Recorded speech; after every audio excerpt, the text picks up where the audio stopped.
7,600, grade 4ত 5,000, পুলিচত 6,434,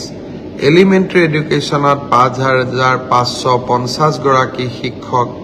secondary এডুকেশ্যনতো প্ৰায় 8,000 শিক্ষক, এই গোটেই অৰ্থাৎ প্ৰায় 35,000 নিযুক্তি আমি মাৰ্চ মাহ বা এপ্ৰিল, বিশেষকৈ বহাগ বিহুৰ আগতে আমি শেষ কৰিব। অসম পুলিচত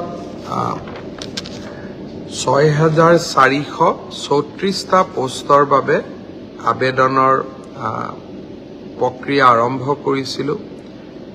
আৰু আজি আমি সিদ্ধান্ত ললো যে অহা 3 অক্টোবৰৰ পৰা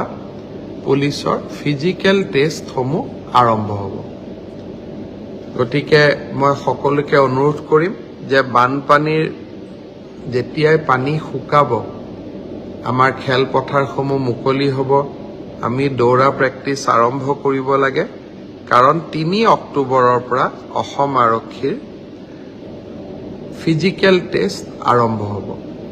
মোৰ লক্ষ্য হৈছে যে ফিজিকেল টেষ্ট, ৰিটেন আৰু ভাইভা